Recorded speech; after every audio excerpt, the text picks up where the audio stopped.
What is up, guys? I'm KBHD here.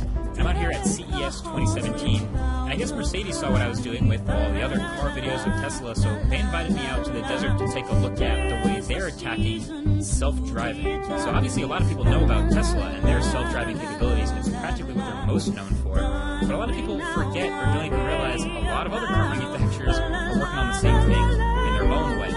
So you're probably already familiar with Mercedes and their great reputation for, quality and luxury.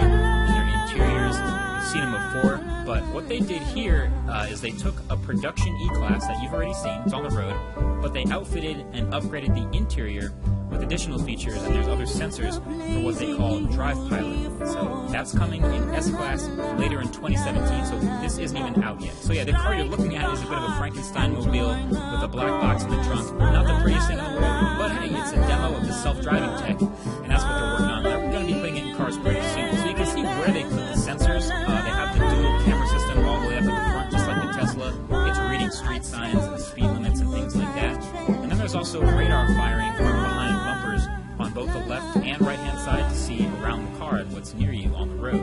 And even a forward-facing radar to bounce off the car in front of you. That's coming from literally behind the Mercedes logo. So I got a little demo walkthrough from the Mercedes guys.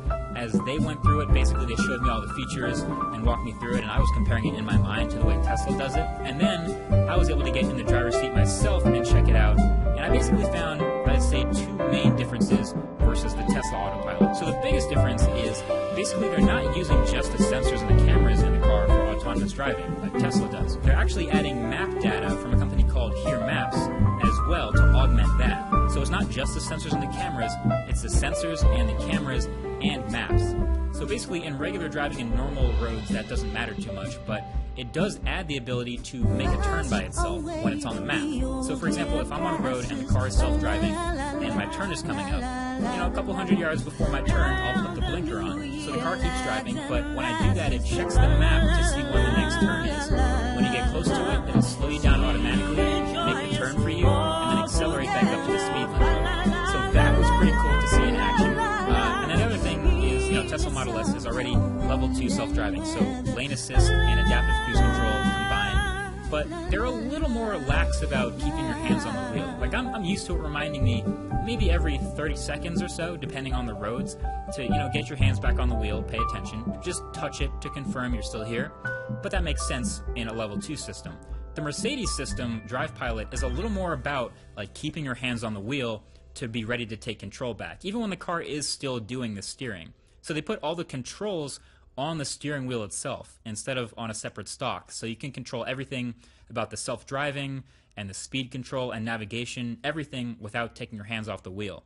And the system also asks you to confirm you're paying attention maybe every 10 seconds or so, it felt like, which could feel kind of annoying if you're feeling lazy, but they kept it easier with this little touchpad on either side of the steering wheel, so you just basically touch it to confirm you're paying attention. So you don't really have to grip the steering wheel like you do in the Tesla. You just touch either side of the steering wheel on the little pad, and the warning on the dashboard goes away.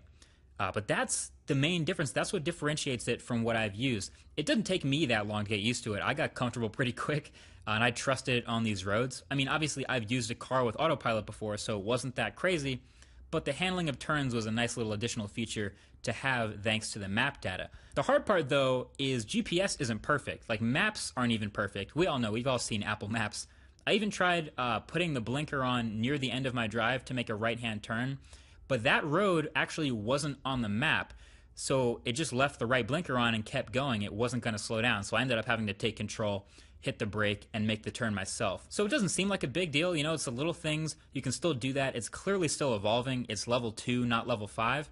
But the question I have is, will people trust it? Like, would you trust it? Obviously, tech enthusiasts like me who trust computers are totally fine with it, but let me know what you think. What do you think of self-driving? Thanks for watching this one, and I'll talk to you guys in the next one.